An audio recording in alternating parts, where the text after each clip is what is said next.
1972 में आपने इंदिरा जी की खिलाफ खूब भाषणबाजी की और जबरदस्त तरीके से कैंपेन किया। इमरजेंसी में तो इंदिरा गांधी को बहुत सताया मैंने।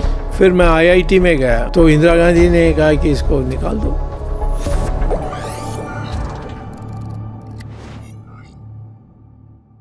जैसे कहते हैं ना कि ना पुलिस वाले से दोस्ती अच्छी ना दुश्मनी। Everybody scared of you also, then they love you also, they want कि आप उनके साथ भी रहो। वास्तविकता ये है कि हमने तो एक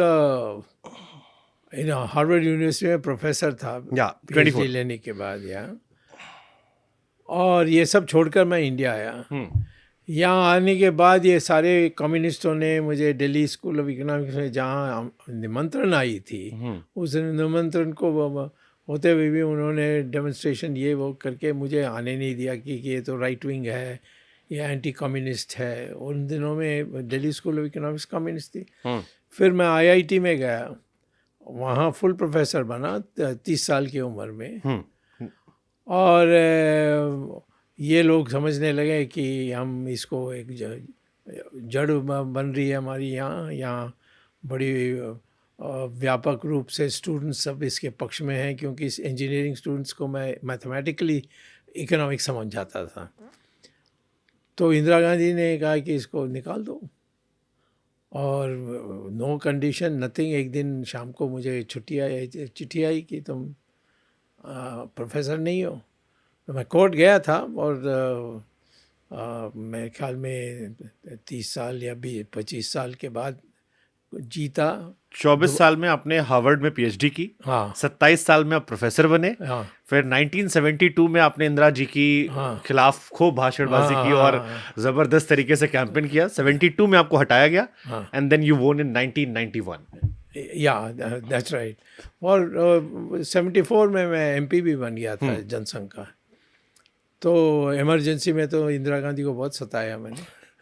तो इसीलिए लोग डरते भी हैं, दोस्ती भी करते हैं। दोस्त हूँ मैं, बट गलत काम करेंगे तो मैं चुप नहीं रह सकता। तो मैं जैसे अभी की बात करूं सर, आप 1970s में इंदिरा गांधी के टाइम से नरेंद्र मोदी तक के टाइम में हर प्राइम मिनिस्टर के साथ कुछ ना कुछ आपका राब्ता रहा है।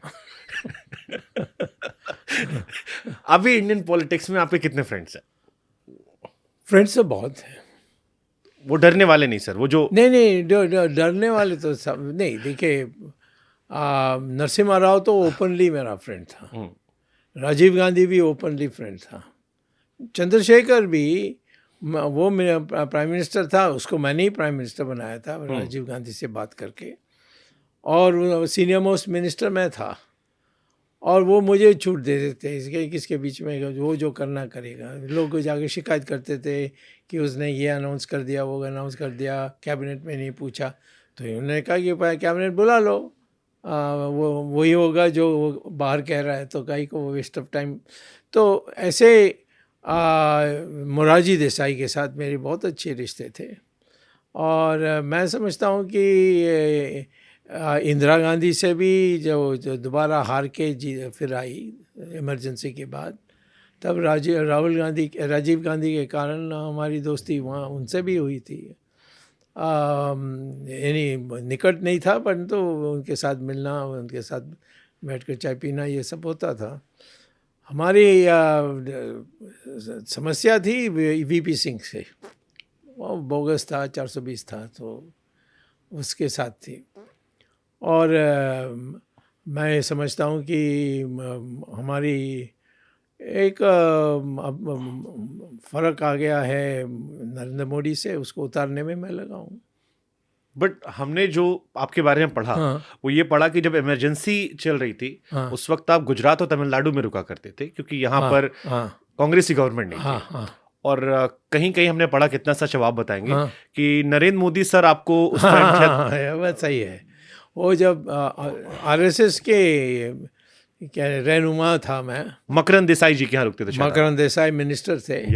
तो जब रेस्ट करना था तो हम गुजरात जाते थे और उसके घर में रहते थे और आराम से रहते थे। फिर रेस्ट होने के बाद दोबारा हम आए और बाद में तो मैं विदेश भी चले गया, अमेरिका गए थे। हाँ, तो ये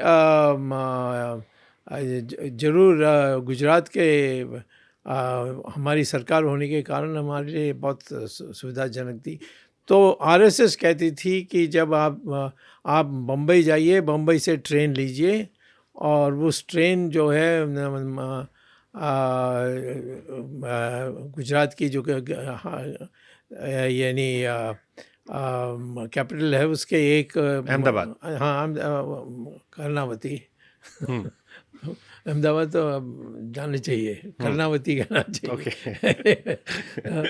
तो वो एक मणि सिंह एक स्टेशन था, उसमें रुकते थे, वहाँ उतरते थे। तो मुझे लेने के लिए उस समय प्रचारक थे मोदी, वो आकर मुझे लेकर मकरंद देसाई के घर में छोड़ते थे।